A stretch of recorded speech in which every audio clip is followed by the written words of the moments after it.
Meu nome é Priscila Winters. Tenho 36 anos e, no ano passado, vendi minha empresa de tecnologia por US$ 1 bilhão. Minha irmã mais nova, Vanessa, sempre foi a favorita, a linda. Meu marido, Derek, foi o charmoso capitalista de risco que me conquistou. Nunca pensei que seriam eles que tentariam me matar. A lembrança ainda me assombra, Vanessa sussurrando andiga olá aos tubarões enquanto me empurrava do iate para o Pacífico escuro. Derek apenas ficou ali, sorrindo. Mas eles nunca imaginaram o que aconteceria em seguida. Antes de me aprofundar nesta história inacreditável, conte-me de onde você está assistindo nos comentários abaixo. Inscreva-se se quiser ouvir mais histórias chocantes de traição familiar e reviravoltas inesperadas. Acredite, você vai querer saber como isso termina. Cresci em Seattle com minha irmã Vanessa, 3 anos mais nova que eu. Desde o começo, éramos diferentes em quase todos os sentidos. Enquanto eu era prático e estudioso, Vanessa era extrovertida e naturalmente charmosa. Eu passava os fins de semana programando e criando pequenos programas no computador da família, enquanto Vanessa ganhava concursos de beleza e colecionava admiradores por onde passava. Nossos pais, ambos professores do ensino médio, fizeram o possível para apoiar nossos diferentes caminhos. Mas sempre senti que eles entendiam Vanessa melhor. Eles se orgulhavam de suas performances e conquistas sociais, enquanto minhas conquistas acadêmicas me rendiam acenos respeitosos. Não que eles não me amassem, é só que Vanessa tinha um jeito de chamar a atenção que eu nunca dominei. Descobri minha paixão por tecnologia aos 12 anos. Nossa professora de ciência da computação, a senhora Arlo, reconheceu algo em mim que os outros não percebiam. Ela me passou projetos avançados e ficou depois da aula para me ensinar linguagens de programação que não faziam parte do currículo. Você tem um dom, Priscila, ela me disse certa vez. Sua mente funciona de maneiras extraordinárias. Essas palavras se tornaram minha âncora nos momentos difíceis. A faculdade era uma luta financeira. Eu tinha 3 empregos simultaneamente para pagar meu curso de ciência da computação na Universidade de Washington, turnos de barista pela manhã, turnos de biblioteca à tarde e suporte técnico nos fins de semana para empresas locais. Enquanto isso, Vanessa recebeu uma bolsa parcial para estudar comunicação, complementada pelo dinheiro que nossos pais gastaram em suas economias. Nunca me ressenti disso, Vanessa tinha um jeito de fazer todos sentirem que valia a pena investir em seus sonhos. Durante aqueles anos, eu mal dormia. Quando não estava trabalhando ou estudando, estava programando no meu pequeno apartamento, desenvolvendo o algoritmo que viria a ser a base da minha empresa. Eu estava fascinado pela possibilidade de criar inteligência artificial capaz de interpretar as emoções humanas por meio de interações digitais. A maioria dos especialistas dizia que era impossível, o que só me deixou mais determinado. Após a formatura, aceitei um emprego de nível médio em programação em uma empresa de tecnologia, enquanto continuava meus projetos pessoais à noite e nos fins de semana. 3 anos depois, eu tinha um protótipo funcional do que chamei de Interface de Inteligência Emocional, ou LE. Era revolucionário, um sistema de inteligência artificial capaz de analisar texto, padrões de voz e comportamento digital para interpretar com precisão estados emocionais e responder adequadamente. Pedi demissão e fundei a Neurusing com minhas economias de uma vida inteira de US$ 60 mil. Os 2 primeiros anos foram brutais. Os investidores ficavam animados com a demonstração, mas desistiam quando descobriam que a fundadora era uma jovem sem experiência em negócios. Ouvia impressionante, mas muito arriscado tantas vezes que quase desisti. Durante esse período, Vanessa tentava construir sua carreira de modelo em Los Angeles. Ela era bonita o suficiente, mas com 1,70 metros, era considerada baixa demais para alta costura. A cada poucos meses, ela me ligava chorando sobre o aluguel que não conseguia pagar ou sobre o conserto do carro que não podia pagar. Apesar das minhas dificuldades financeiras, eu sempre enviava o que podia. Você é minha rede de segurança, Prissy, ela dizia, usando o apelido de infância que só ela tinha permissão para usar. O ponto de virada para a Neurusing aconteceu quando meu algoritmo identificou corretamente os primeiros sinais de depressão em usuários de uma grande plataforma de mídia social durante um pequeno teste. De repente, as aplicações de saúde e bem-estar se tornaram aparentes, e os investidores começaram a me procurar em vez do contrário. Em 18 meses, a Neurusing cresceu de 3 funcionários para mais de 100, e nossa avaliação atingiu US$ 50 milhões. Foi quando conheci Derek Hamilton em uma conferência sobre investimentos em tecnologia em São Francisco. Ele era tudo o que eu não era: alto, convencionalmente atraente, socialmente polido e com uma família rica. Como capitalista de risco especializado em startups de inteligência artificial, ele me abordou após minha apresentação com perguntas ponderadas sobre minha tecnologia. Eu estava acostumada com homens do setor me menosprezando ou tentando roubar minhas ideias. Derek parecia genuinamente interessado tanto no meu trabalho quanto em mim.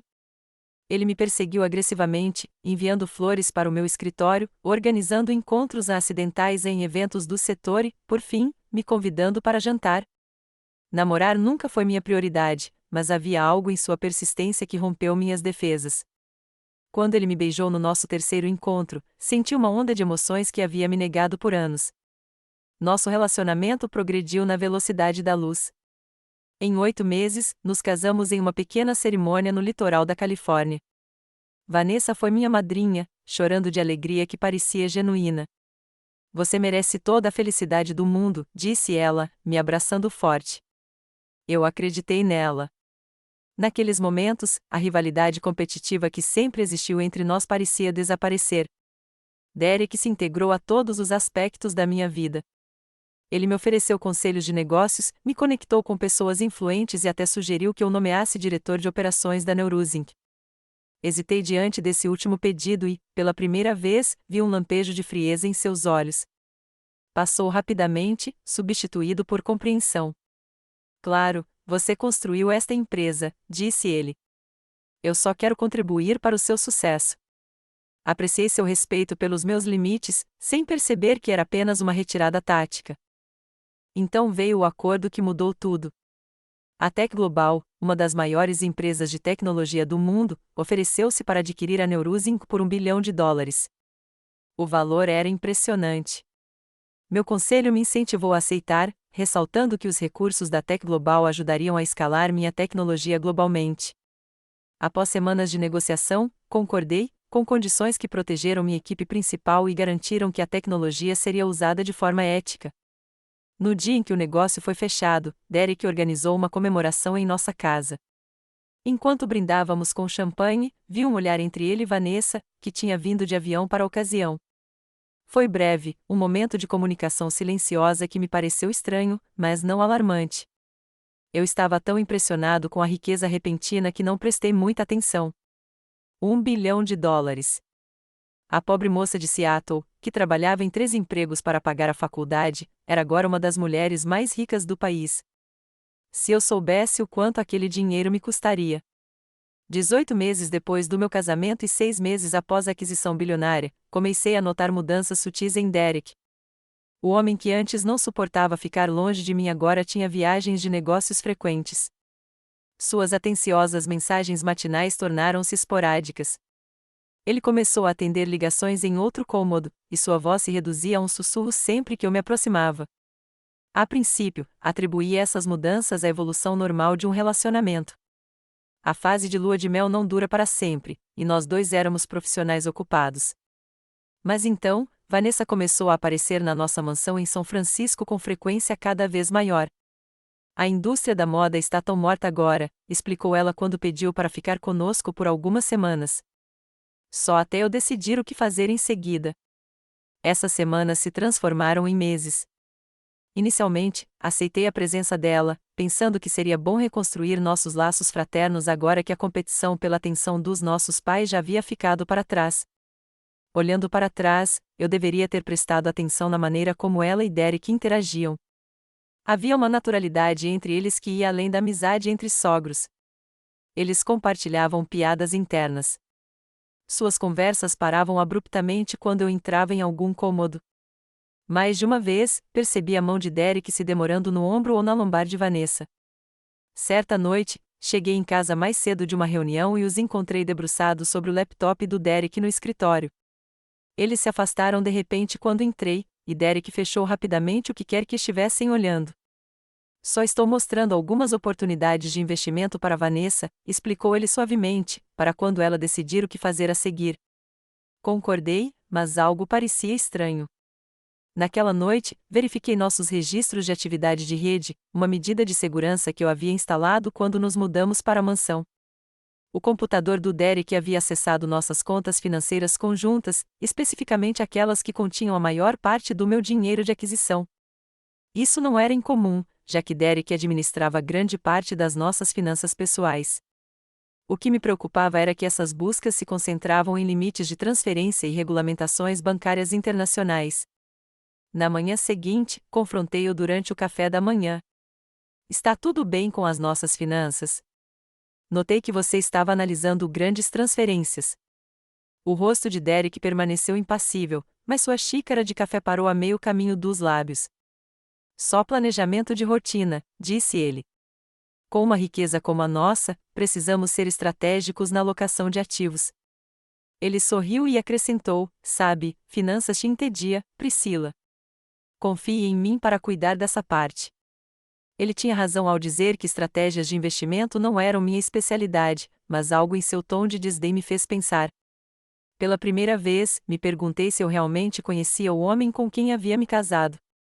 Naquela tarde, liguei para Martin Rives, o investigador particular recomendado pelo ex-chefe de segurança da minha empresa. Preciso de uma verificação completa dos antecedentes de duas pessoas, disse-lhe discretamente. Enquanto aguardava as conclusões de Martin, comecei a prestar mais atenção aos movimentos de Derek e Vanessa. Eles pareciam encontrar desculpas para ficarem sozinhos, fossem compras ou longas caminhadas na praia perto de casa. Por 2 vezes, fingi estar em ligações de trabalho enquanto, na verdade, ouvia as conversas deles na sala ao lado, mas eles falavam em termos vagos que não revelavam nada de concreto. 3 dias depois, Martin ligou com os resultados preliminares. Senhora Hamilton, encontrei algumas informações preocupantes sobre o histórico financeiro do seu marido, disse-lhe cuidadosamente. Antes de conhecê-la, ele estava quase falido devido a investimentos fracassados e dívidas de jogo. Ele fez vários empréstimos com juros altos que foram pagos repentinamente logo após o seu casamento. Meu estômago se apertou. E minha irmã? Perguntei. Senhorita Winters, tem uma dívida significativa no cartão de crédito, em várias contas. Ela também tem feito grandes depósitos em dinheiro em uma conta no exterior nos últimos 3 meses, totalizando cerca de $100.000. A origem desses fundos não é clara. Depois de desligar, sentei-me no meu escritório em casa, tentando processar a informação. O Derek que eu achava que conhecia era financeiramente responsável e bem-sucedido. Será que todo o nosso relacionamento tinha sido construído com base em mentiras? E de onde Vanessa tirava tanto dinheiro? Decidi tomar uma atitude mais direta. Sob o pretexto de atualizar nosso sistema de segurança residencial, instalei câmeras escondidas nas áreas comuns da mansão, incluindo o escritório do Derek.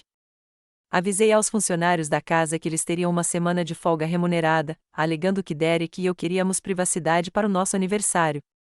Os 2 primeiros dias não revelaram nada de anormal nas câmeras.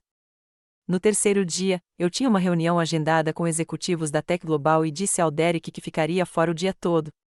Em vez disso, saí por 2 horas, estacionei na mesma rua e acessei o feed de segurança do meu tablet.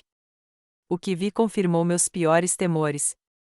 Derek e Vanessa estavam no escritório dele, não em um abraço romântico, como eu em parte suspeitava, mas revisando documentos que pareciam minhas demonstrações financeiras e meu testamento. Depois de concluído, em quanto tempo poderemos acessar os fundos? Perguntou Vanessa. Derek apontou para algo em um papel ou um plano de sucessão. Transfere o controle imediatamente em caso de morte. Priscila atualizou seu testamento após a aquisição, nomeando você como seu único herdeiro, já que não temos filhos. Com os 2 documentos, teremos acesso legal completo em poucos dias. Vanessa sorriu de um jeito que eu nunca tinha visto antes, fria e calculista. E eles nunca vão encontrar o corpo em mar aberto. Um acidente perfeito. A viagem de iate na semana que vem é a nossa oportunidade, respondeu Derek. Não teremos uma chance melhor. Minhas mãos tremiam tanto que quase deixei cair o tablet. Eles planejavam me matar. Meu marido e minha irmã conspiravam para me assassinar por dinheiro. A traição era tão grande que eu mal conseguia compreender. Dirigi sem rumo por horas, com a mente a mil. Meu primeiro instinto foi confrontá-los, perguntar como podiam tramar algo tão terrível contra alguém que os amava. Mas um instinto mais profundo de sobrevivência me impediu de agir precipitadamente. Se eu os confrontasse agora, eles poderiam acelerar o plano ou encontrar outra maneira de me eliminar. Naquela noite, voltei para casa e fingi que tudo estava normal. Sorri durante o jantar enquanto Derek discutia a viagem de iate que planejara para a semana seguinte. Achei que poderíamos aproveitar uma segunda lua de mel, disse ele, estendendo a mão para mim do outro lado da mesa. 2 semanas no Azur Druin, navegando pela costa mexicana. Parece maravilhoso, respondi, forçando o entusiasmo na voz. Seremos só nós duas? Na verdade, Vanessa interrompeu, o Derek me convidou. Espero que não se importe. Sempre quis conhecer a Riviera Mexicana. Encontrei seus olhos, procurando por qualquer sinal da irmã com quem eu tinha crescido, a garota que um dia segurou minha mão no primeiro dia de aula e prometeu que sempre cuidaríamos uma da outra. Tudo o que vi foi uma estranha com o rosto da minha irmã. Claro, respondi. Vai ser divertido, nós três. Naquela noite, fiquei acordado ao lado de Derek, ouvindo sua respiração estável e me perguntando como alguém conseguia dormir tão pacificamente depois de planejar um assassinato. Eu tinha 6 dias para me preparar para uma viagem que deveria ser a minha última. O Azur Druin era tudo o que um iate de luxo deveria ser: 24 metros de um branco reluzente perfeito, com 4 cabines, uma banheira de hidromassagem no convés superior e uma tripulação de 6 pessoas para atender a todas as nossas necessidades. Em outras circunstâncias, eu teria ficado impressionado com sua opulência. Em vez disso, ao embarcarmos no porto de San Diego, senti como se estivesse entrando no palco para minha própria execução. Eu havia passado os dias anteriores me preparando cuidadosamente. Contei minhas suspeitas à minha assistente, Jane, e entreguei ela um envelope lacrado com instruções para abri-lo caso não recebesse notícias minhas por 3 dias consecutivos. Ativei o rastreamento de localização nos meus dispositivos pessoais e criei uma nova conta de e-mail de emergência que enviaria mensagens automáticas para pessoas específicas se eu não fizesse login em 48 horas. Também transferi 10 milhões de dólares para uma conta oculta que só eu tinha acesso, separada dos ativos que Derek conhecia. Os primeiros dias no iate transcorreram em uma névoa de falsa normalidade.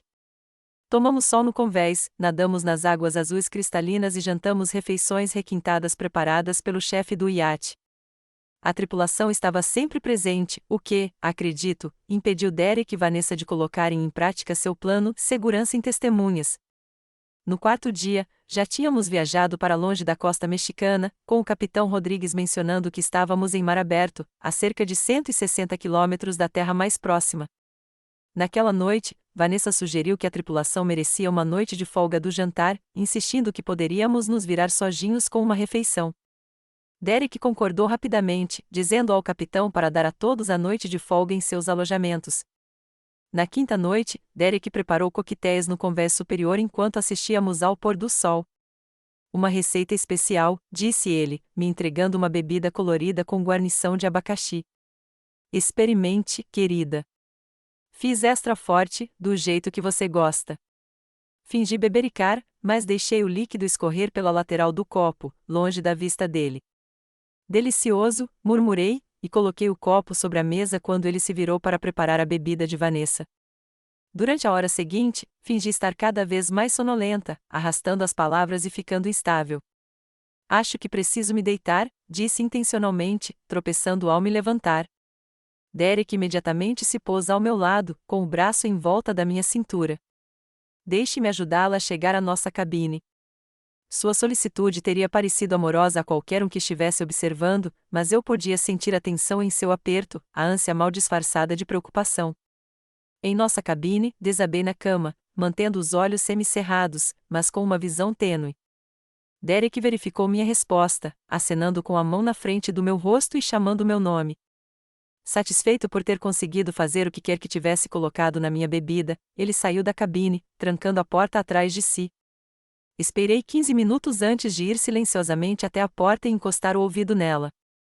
Eu ouvia Derek e Vanessa conversando no convés acima, suas vozes ecoando pelas saídas de ar do iate. Ela apagou? Perguntou Vanessa. Completamente, respondeu Derek. Usei sedativo suficiente para nocautear alguém com o dobro do tamanho dela. Ela não vai acordar nem quando a movermos. Ótimo, disse Vanessa. A tripulação está toda no convés, assistindo a um jogo de futebol. Temos pelo menos 1 hora.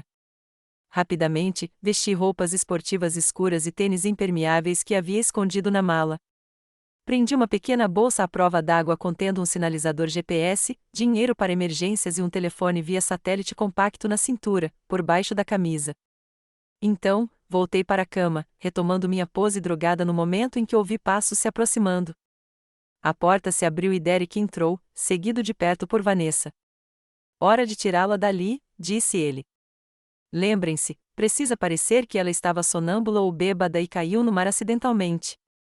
À medida que se aproximavam da cama, tomei minha decisão. Em vez de ser levado para o meu destino, eu os confrontaria. Sentei-me abruptamente, assustando os dois. Procurando alguma coisa, perguntei, com a voz firme, apesar da adrenalina me percorrendo. O choque nos rostos deles teria sido quase cômico em outras circunstâncias. Derek se recuperou primeiro, sua expressão mudando de surpresa para preocupação com naturalidade. Priscila, você acordou. Como está se sentindo? Você parecia realmente fora de si mais cedo. Vanessa ficou paralisada, com os olhos alternando entre Derek e eu. Pare com essa farsa, eu disse, me levantando. Eu ouvi tudo. Sei do seu plano de me drogar e me jogar no mar. Sei do testamento, do dinheiro, de tudo. Houve um momento de silêncio tenso. Então o rosto de Vanessa se transformou. A máscara de afeto fraternal caiu completamente, substituída por um desprezo frio. Você sempre foi inteligente, não é? Disse ela, com a voz carregada de ressentimento. Sempre um passo à frente, sempre tão perfeita. Priscila com sua mente brilhante e agora seu bilhão de dólares. Há quanto tempo? Perguntei, olhando de um para o outro. Há quanto tempo vocês vêm planejando isso? Derek deu de ombros, sem se preocupar mais em esconder sua verdadeira natureza. Desde antes do casamento, na verdade. Eu precisava ter acesso aos seus bens, e o casamento era a maneira mais simples. E você? Virei-me para Vanessa, a traição da minha própria irmã me cortando mais fundo do que qualquer coisa que Derek pudesse infligir. Por favor, ela zombou. Você sabe como é viver na sua sombra? Pobre Vanessa, não tão inteligente quanto a irmã, não tão bem-sucedida, sempre precisando de ajuda, sempre fazendo caridade. Eu mereço um pouco do que você tem. Compartilhamos o mesmo sangue. Então você decidiu derramar esse sangue por dinheiro? As palavras tinham um gosto amargo na minha boca. Chega de papo, disse Derek, avançando em minha direção. Isso não muda nada, exceto o método. Ninguém vai ouvir você gritar aqui. Recuei em direção à porta, mas Vanessa se moveu rapidamente para bloquear minha saída. Derek se lançou sobre mim e eu me esquivei, jogando-o contra a mesa de cabeceira. Consegui passar por Vanessa e corri para o convés, na esperança de alcançar os alojamentos da tripulação e a segurança das testemunhas. Cheguei ao convés principal, gritando por socorro, mas os motores do iate estavam muito barulhentos e as cabines da tripulação estavam muito distantes. Derek me agarrou por trás, seu peso me tirando o fôlego. Segure os braços dela, grunhiu para Vanessa, que agarrou meus pulsos. Lutei desesperadamente, acertando um chute forte na barriga de Derek que o fez se dobrar. Me soltei da mão de Vanessa e corri em direção à grade, pensando que poderia pular e nadar até o outro lado do iate, onde a tripulação pudesse me ver. Mas Derek se recuperou rápido demais. Ele agarrou meus cabelos, me puxando para trás com tanta força que eu vi estrelas. Juntos, ele e Vanessa me arrastaram até a borda do iate. Eu os agarrei, tirando sangue da bochecha de Derek, lutando com a força desesperada de alguém que enfrenta a morte. Por um momento, enquanto olhava nos olhos de Vanessa, pensei ter visto um lampejo de hesitação, um fantasma da irmã que eu um dia conheci. Vanessa, por favor, ofeguei. Somos uma família. Sua expressão endureceu. Ela se inclinou para perto, seu hálito quente contra meu ouvido, e sussurrou: diga oi aos tubarões por mim, Pris. Então, ela me empurrou com força, suas mãos batendo em meu peito com uma força surpreendente. Senti que estava caindo, o rosto sorridente de Derek e os olhos frios de Vanessa se afastando acima de mim. Então veio o impacto chocante de atingir a água a 6 metros de altura, como concreto contra minhas costas. O frio me envolveu, a água enchendo meu nariz e boca enquanto eu mergulhava. Acima de mim, os motores do iate rugiam mais alto. Através da água escura, eu podia ver suas luzes se afastando enquanto Derek e Vanessa escapavam, me deixando para morrer no vasto vazio do Oceano Pacífico. O frio me atingiu primeiro, um choque que forçou o ar para fora dos meus pulmões e quase me fez inalar água. Lutei contra o instinto de pânico, forçando-me a pensar através da névoa de adrenalina e medo. A superfície, eu precisava chegar à superfície.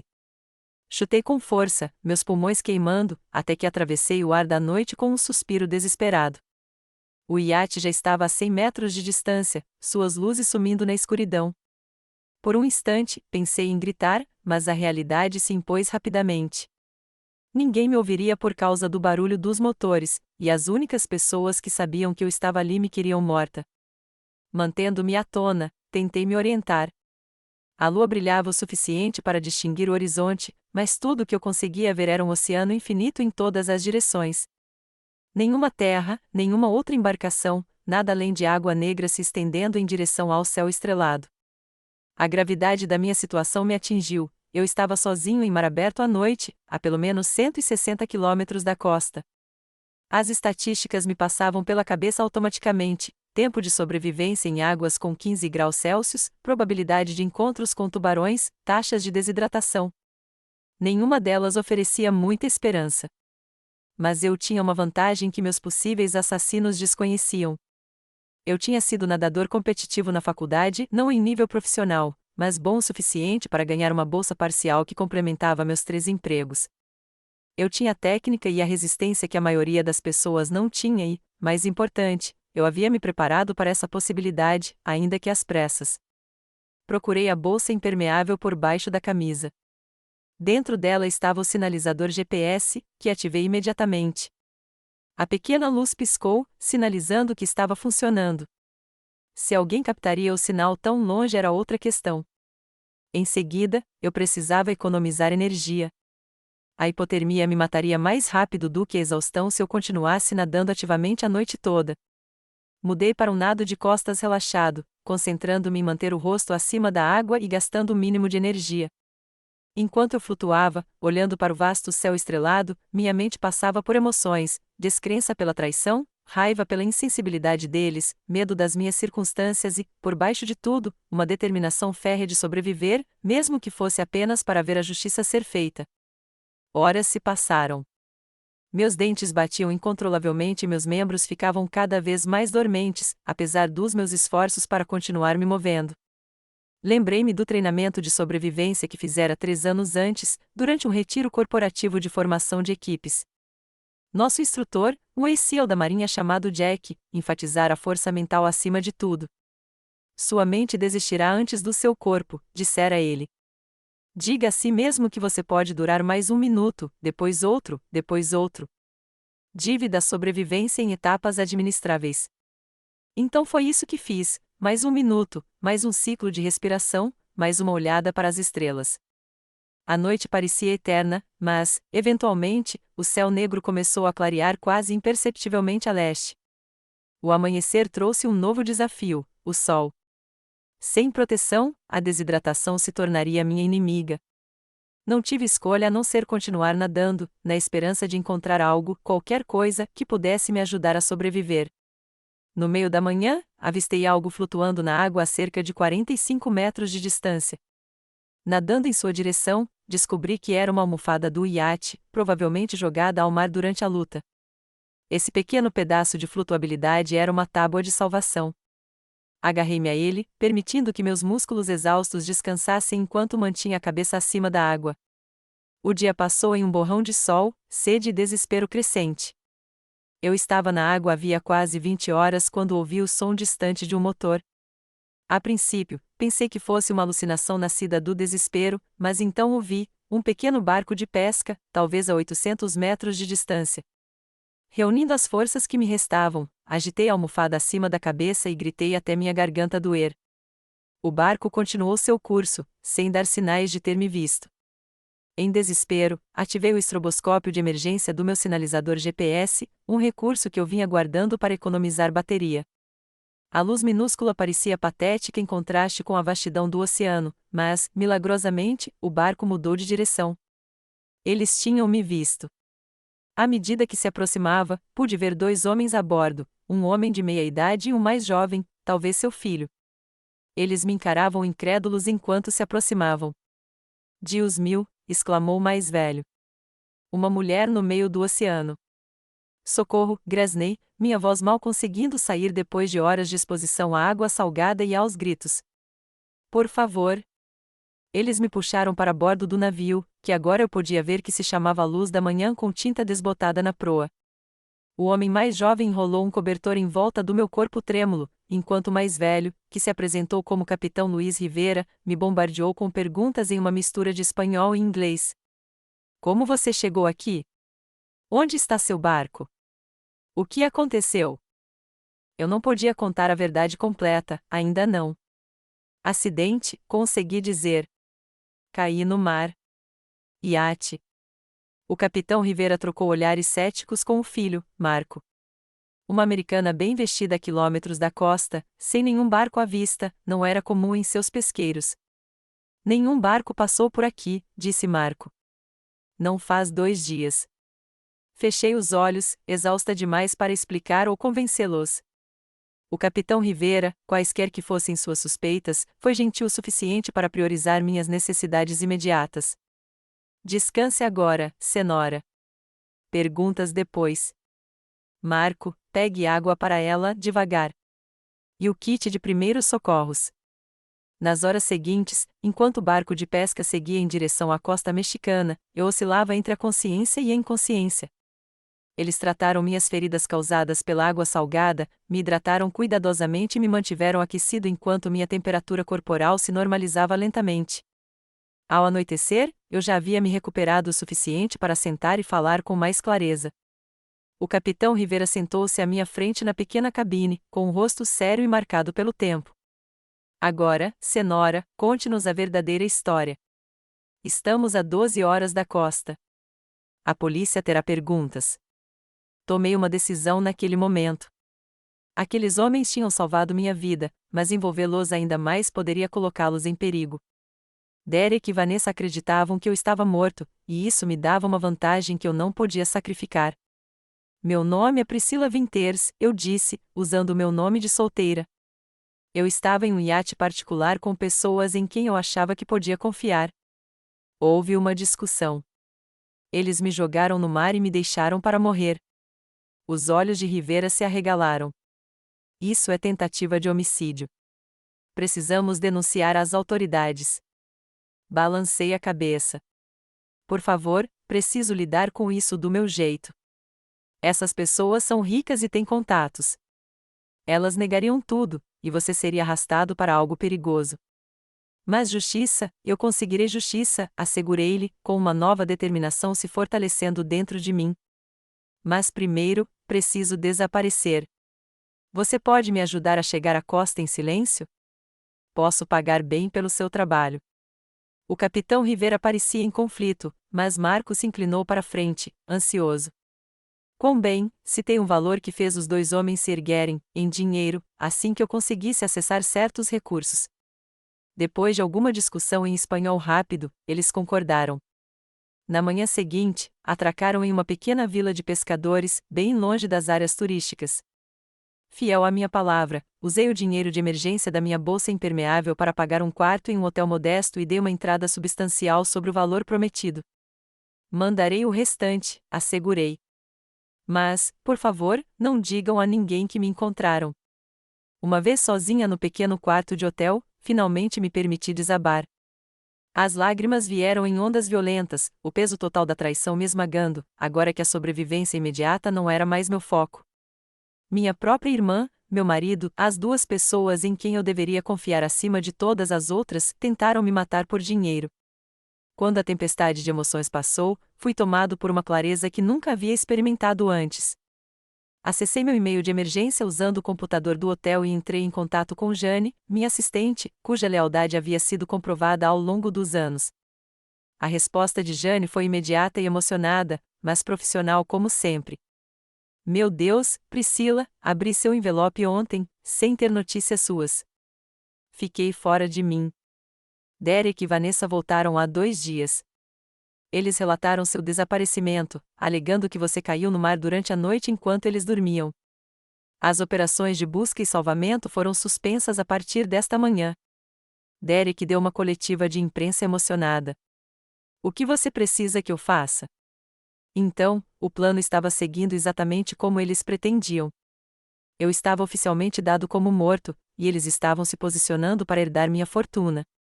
Digitei uma resposta cuidadosa para Jane, descrevendo o que eu precisava: canais de comunicação seguros, acesso aos meus fundos ocultos e sigilo absoluto sobre minha sobrevivência.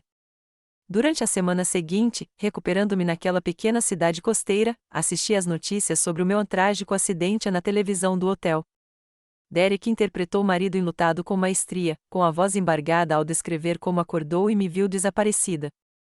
Vanessa estava ao lado dele, com os olhos vermelhos e inchados, a imagem da devastação fraternal.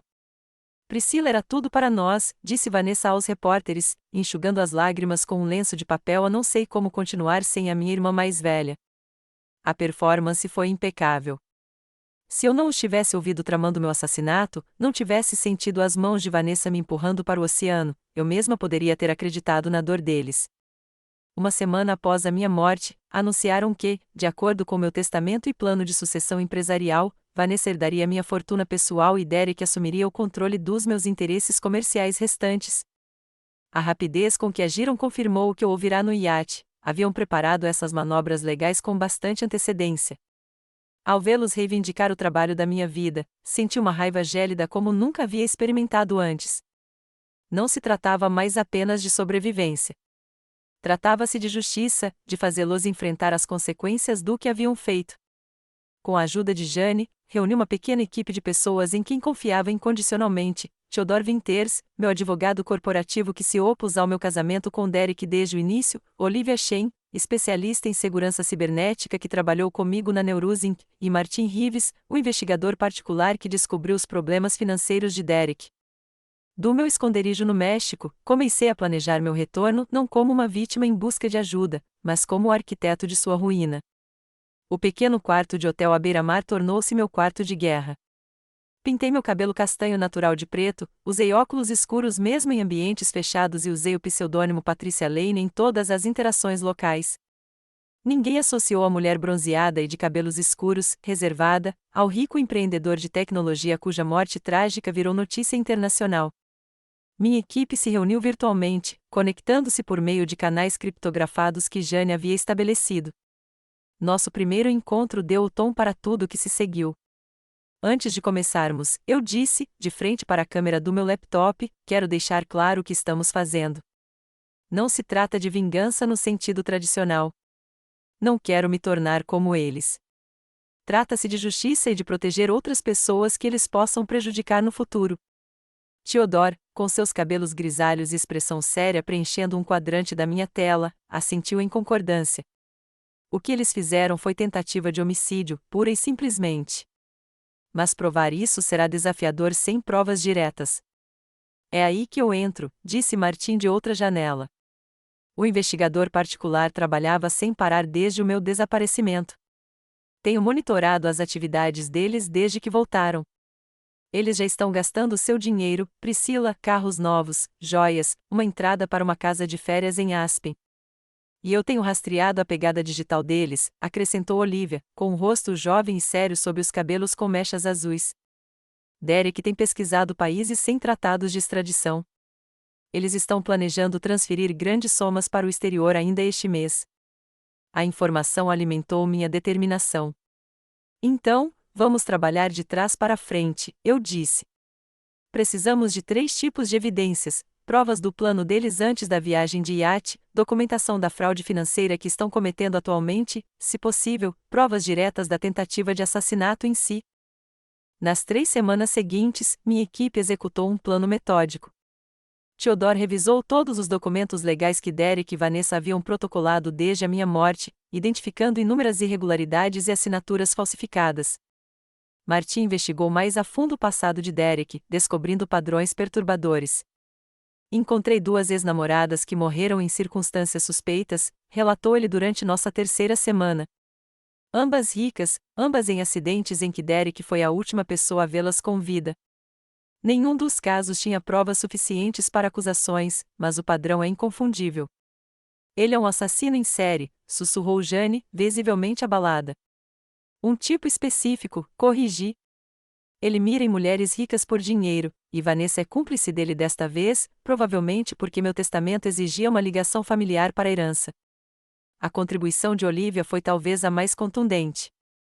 Ela conseguiu recuperar e-mails e mensagens de texto apagados entre Derek e Vanessa, que datavam de mais de um ano, bem antes do meu casamento.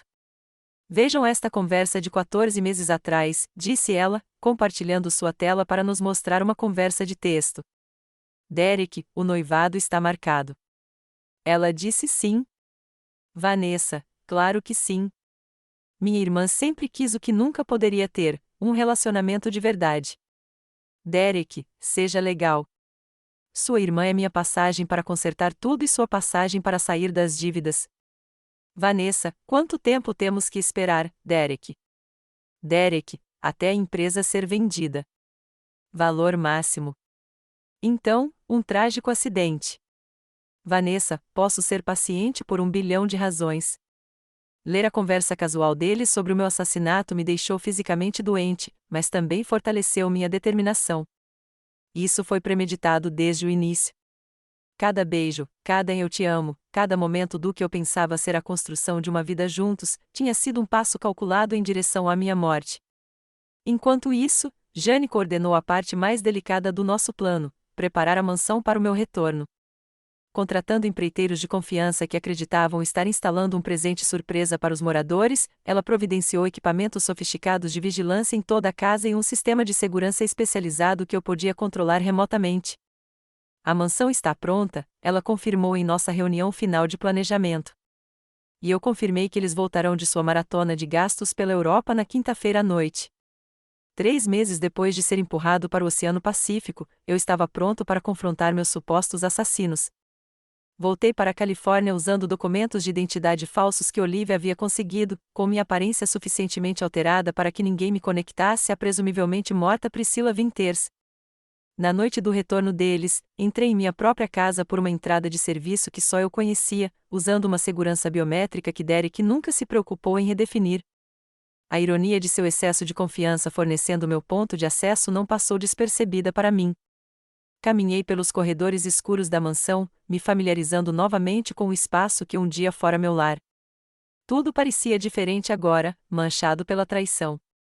Vanessa havia redecorado partes da casa, substituindo minhas obras de arte cuidadosamente escolhidas por peças chamativas que combinavam com seu gosto menos refinado. No quarto principal, encontrei evidências do relacionamento deles agora à mostra, as roupas de Vanessa no meu armário, sua maquiagem na minha penteadeira. Eles nem sequer esperaram um intervalo decente antes de abandonar a pretensão de irmã e marido em luto. Arrumei a sala de jantar, arrumando uma mesa para 3 pessoas com elegantes talheres. No centro, coloquei uma caixa lindamente embrulhada, um presente contendo tudo o que eu havia reunido nos últimos 3 meses. Então, esperei, observando a transmissão de segurança em um tablet. Quando o carro deles se aproximava dos portões, Derek e Vanessa chegaram pouco depois da meia-noite, visivelmente embriagados e discutindo ao entrar. Pararam de repente no saguão, notando as luzes que eu havia acendido em todo o térreo. Você deixou isso ligado? Perguntou Vanessa, com a fala um pouco arrastada. Derek franziu a testa, subitamente alerta apesar do álcool. Não. Fique aqui. Ele se moveu cautelosamente pela casa, verificando os cômodos, enquanto Vanessa o seguia, apesar das instruções. A confusão aumentou quando ouviram a música suave que eu começara a tocar, um dos álbuns de jazz favoritos de Derek. Tem alguém aqui? Sibilou ele, puxando Vanessa para trás de si, numa demonstração de proteção que poderia ter parecido galante se eu não conhecesse sua verdadeira natureza. Eles seguiram para a sala de jantar, parando na porta ao verem elaborada a mesa posta, 3 lugares, porcelana fina, taças de cristal cheias de vinho e a caixa de presente no centro. Que diabos é isso? Vanessa sussurrou, agarrando o braço de Derek. Essa foi a minha deixa. Saí das sombras do cômodo ao lado, vestindo a mesma roupa que usará na noite da festa no iate, meu cabelo já com a cor natural de volta. Bem-vinda de volta, eu disse calmamente. Eu estava esperando por você. A cor desapareceu dos rostos de ambos. Derek cambaleou para trás, quase derrubando Vanessa. Por um momento, nenhum dos dois conseguiu falar, os olhos arregalados de choque e terror. Isso não é possível, Derek finalmente conseguiu dizer. Você está morto. Nós vimos você se afogar. Você me viu cair, corrigi. Presumiu que eu me afoguei. Um erro de cálculo enorme da sua parte. Vanessa soltou um som estrangulado, algo entre um suspiro e um grito. Você não é real. Isso não está acontecendo. Dei um passo à frente, em plena luz do lustre. Garanto a você, Vanessa, que sou muito real. E, ao contrário de você, não estou aqui para matar ninguém. Estou aqui para entregar um presente. Derek pareceu recuperar um pouco da compostura, sua mente visivelmente analisando as opções. Priscila, graças a Deus você está viva. Achamos que tínhamos te perdido.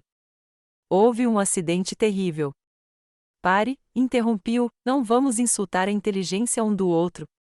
Ouvi você planejando meu assassinato. Senti a Vanessa me empurrando daquele iate. Eu sei de tudo. Você não pode provar nada, disse Vanessa, o choque dando lugar à rebeldia. É a sua palavra contra a nossa. Todo mundo já acha que você sofreu um acidente. Sorri, uma expressão fria que deixou os dois tensos. Isso me leva ao meu presente. Apontei para a caixa sobre a mesa. Abra. Derek se aproximou cautelosamente, como se a caixa pudesse conter uma bomba. De certa forma, continha, só que não do tipo explosivo. Ele levantou a tampa e encarou o conteúdo, o rosto se contorcendo de horror crescente. Dentro, havia uma caixa personalizada contendo 4 itens. Primeiro, uma câmera à prova d'água, a mesma que eu havia escondido na minha cabine no iate, que havia registrado a conversa dele sobre me drogar e encenar meu acidente. Segundo, um pendrive contendo todos os e-mails e mensagens de texto recuperados entre eles, anteriores ao meu casamento, discutindo explicitamente o plano de me matar por dinheiro. Terceiro, registros financeiros mostrando o desfalque e a fraude que haviam cometido desde a minha morte, juntamente com a documentação das contas secretas que haviam aberto. Quarto, e talvez o mais danoso, mandados de prisão contra ele sob a acusação de tentativa de homicídio, conspiração, fraude e uma série de outros crimes, já assinados por um juiz graças às manobras legais de Theodore. Isso é impossível, Derek sussurrou, folheando os documentos com as mãos trêmulas. Na verdade, era bem possível com a equipe certa, respondi. Uma equipe de pessoas que, ao contrário de vocês dois, entendem o significado de lealdade. Vanessa de repente se lançou sobre a caixa, tentando pegar as provas, mas eu estava pronto. Com o apertar de um botão no meu celular, as portas da sala de jantar se trancaram automaticamente. A polícia já está lá fora, informei, junto com agentes do FBI, já que alguns dos seus crimes financeiros cruzam as fronteiras estaduais. Eles estavam esperando o meu sinal, que acabei de enviar. O rosto de Derek se transformou, a máscara de comportamento civilizado caindo por completo, revelando o predador por baixo. Ele virou a pesada mesa de jantar em minha direção com uma força surpreendente, fazendo os pratos se espatifarem no chão, e avançou em direção a uma porta lateral. Estava trancada, é claro, todas as saídas estavam protegidas, exceto a entrada principal, onde a polícia aguardava. Percebendo isso, ele se virou para mim com uma fúria assassina, pegando uma faca dos talheres espalhados no chão. Você se acha tão esperta, rosnou, avançando em minha direção. Se eu cair, você vem comigo de verdade desta vez. Mantive minha posição. A diferença entre nós, Derek, é que eu me preparei para todas as contingências. Quando ele avançou, a porta escondida atrás de mim se abriu, revelando Martin e 2 especialistas em segurança que estavam esperando fora de vista. Eles atacaram Derek, desarmando-o com eficiência profissional. Vanessa, vendo seu cúmplice subjugado, desabou completamente. Ela caiu no chão, soluçando e balançando para frente e para trás. Foi ideia dele, lamentou. Ele me obrigou a fazer isso. Eu nunca quis te machucar, Pris. Olhei para minha irmã, a pessoa com quem compartilhei a infância, que um dia fora minha família mais próxima, agora reduzida a uma bagunça patética e chorosa, tentando se salvar traindo seu parceiro no crime. Você sussurrou no meu ouvido antes de me empurrar daquele iate, lembrei-a, com a voz firme. Você me disse para cumprimentar os tubarões. Foi ideia dele também? Ela não teve resposta, apenas mais lágrimas. A polícia entrou então, lendo seus direitos enquanto eles eram algemados. Derek continuou a se debater e ameaçar, enquanto Vanessa permanecia mole, ainda chorando e tentando defender seu caso para quem quisesse ouvir. Enquanto eles eram levados, eu estava em meu lar recuperado, cercado pelos destroços do confronto. A vitória parecia vazia em alguns aspectos. Eu havia sobrevivido. Eu os havia impedido de desfrutar dos frutos de seu crime. A justiça seria feita. Mas nada poderia restaurar o que eu havia perdido, minha confiança nas pessoas que eu mais amava. No entanto, em meio aos cacos de vidro e às evidências espalhadas de traição, senti algo inesperado: liberdade. O pior havia acontecido, e eu havia sobrevivido. O que restava a temer? Os segundos após Derek e Vanessa serem presos se estenderam por um estranho e suspenso momento de silêncio. A sala de jantar, outrora palco de jantares familiares íntimos, agora estava em desordem, uma manifestação física da destruição desses relacionamentos. Fragmentos de cristal refletiam a luz do lustre, espalhando pequenos arco-íris pelas paredes como celebrações equivocadas. A agente Lawson do FBI se aproximou, com um rosto profissionalmente neutro, mas os olhos transmitindo algo como respeito. Senhorita Winters, precisaremos do seu depoimento formal, mas pode esperar até amanhã, se preferir. A senhora passou por uma provação e tanto. Assenti, subitamente exausto agora que a adrenalina estava baixando. Amanhã seria melhor. Preciso de um tempo. Depois que as equipes policiais partiram, levando as provas, fiquei com Martin, Jane e os especialistas em segurança. A casa parecia grande demais, vazia demais, mas, ao mesmo tempo, claustrofóbica com as lembranças. Você não deveria ficar aqui esta noite, sugeriu Jane gentilmente. Tem uma suíte de hotel pronta, roupas limpas, tudo o que você precisa. Concordei, exausto demais para discutir. Enquanto caminhávamos até o carro, Martin me informou sobre o que aconteceria em seguida. Eles ficarão detidos sem direito à fiança, dada a gravidade das acusações e o risco de fuga. A audiência preliminar provavelmente ocorrerá dentro de 48 horas. A suíte de hotel que Jane havia reservado era abençoadamente anônima, um espaço neutro, sem qualquer mancha de traição. Tomei um banho de chuveiro por quase uma hora, como se a água quente pudesse lavar mais do que apenas os resquícios físicos do dia. Depois, envolta em um hobby felpudo, juntei-me à minha pequena equipe na sala de estar da suíte. O que acontece agora? Perguntou Olivia, sua habitual confiança tecnológica substituída pela incerteza neste domínio humano. Agora, eu disse, vamos nos preparar para a tempestade. Assim que a notícia de que estou vivo for divulgada, vai haver um frenesi na mídia. Theodore está entrando com um pedido de congelamento de todos os bens que Derek e Vanessa tentaram acessar. E, pessoalmente, eu começo a reconstruir. O sono não veio facilmente naquela noite, mas, pela primeira vez em meses, não era o medo que me mantinha acordada, mas as possibilidades. O mundo pensava que Priscila Winters havia morrido. Talvez, de certa forma, ela tivesse morrido, a mulher que confiava com muita facilidade, que acreditava na bondade fundamental daqueles que amava, não existia mais. Mas quem tomaria o seu lugar? A manhã seguinte trouxe a explosão midiática que esperávamos. Minha ressurreição e a prisão do meu marido e da minha irmã sob a acusação de tentativa de homicídio criaram uma tempestade perfeita de interesse público. Theodore havia preparado uma declaração simples confirmando que eu estava viva, que o processo criminal estava em andamento e solicitando privacidade durante aquele momento difícil. É claro que privacidade era a única coisa que o dinheiro não podia comprar naquela situação. Todos os veículos de notícias, talk shows e podcasts sobre crimes reais queriam uma exclusividade. As redes sociais explodiram com hashtags como hashtag #BackFromTheDead e hashtag #BillionDollarBetrayal. Fotos antigas de Derek, Vanessa e eu em eventos beneficentes foram dissecadas em busca de sinais que as pessoas alegavam ter ignorado.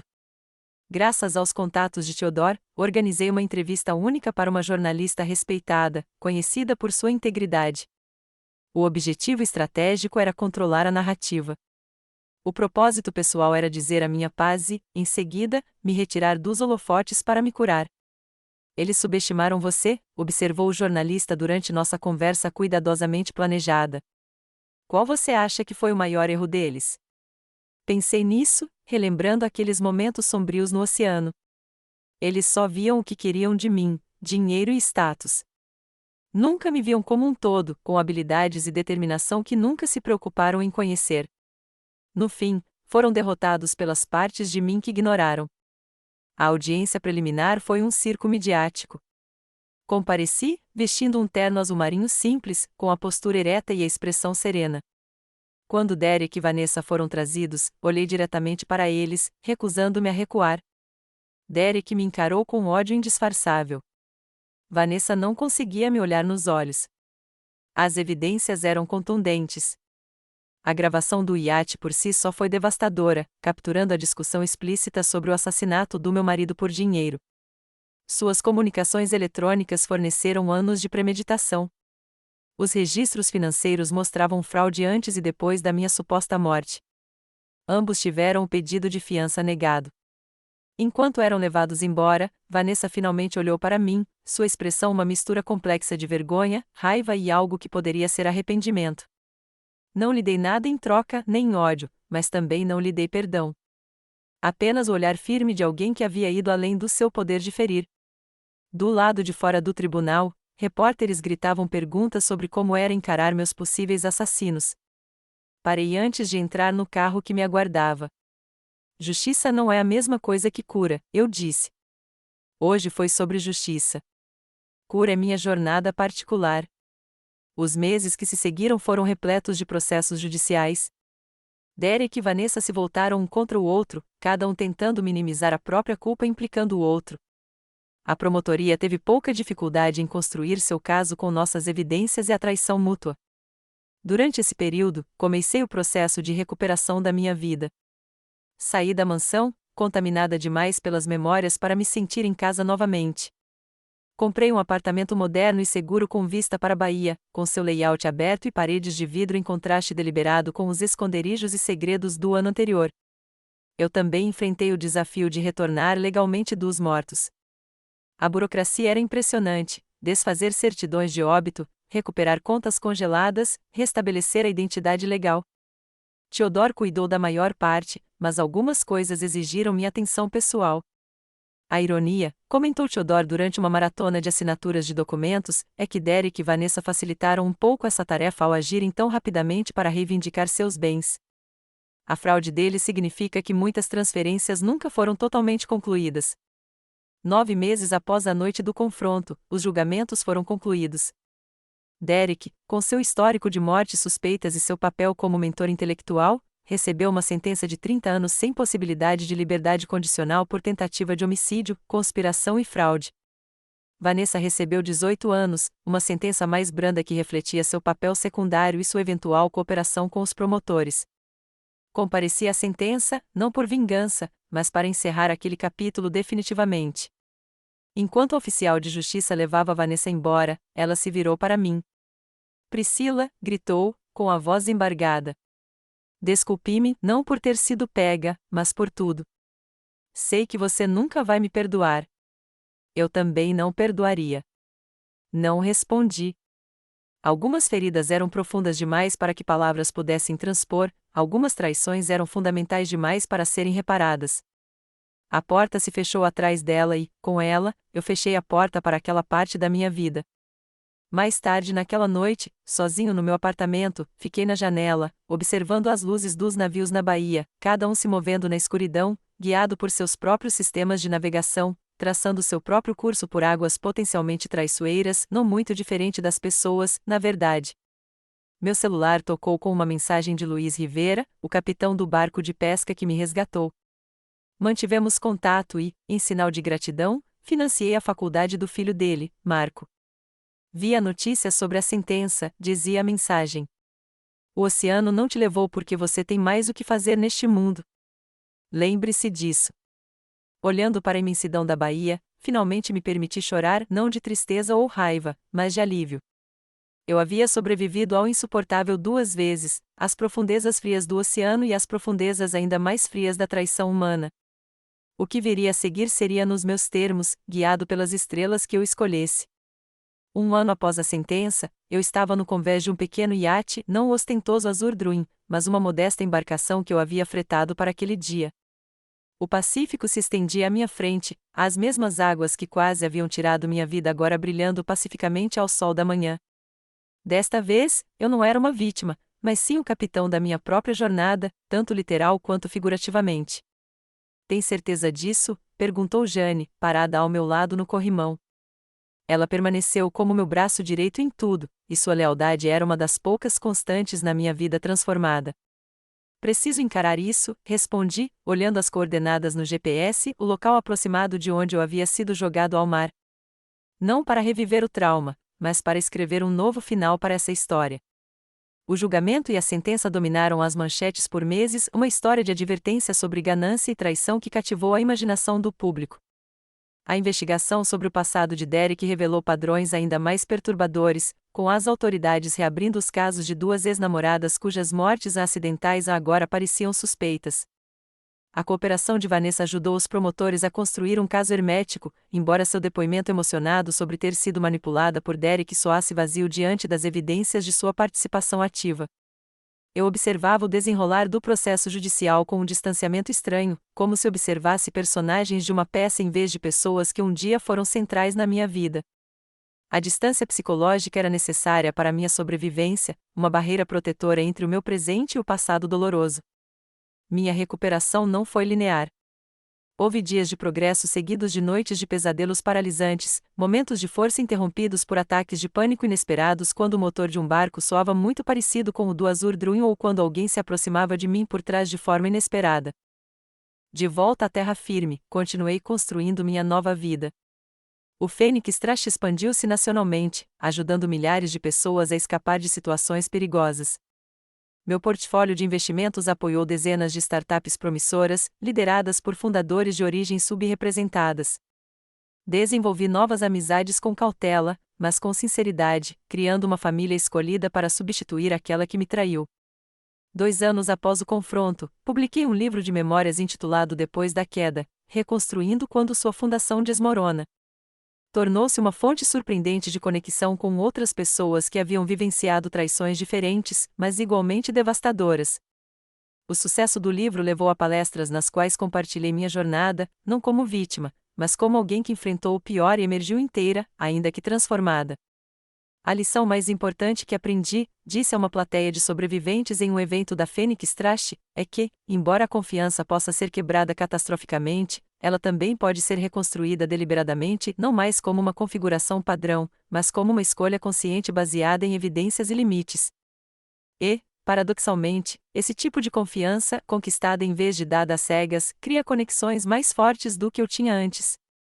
Nunca me casei novamente nem tive um relacionamento sério naqueles primeiros anos de recuperação.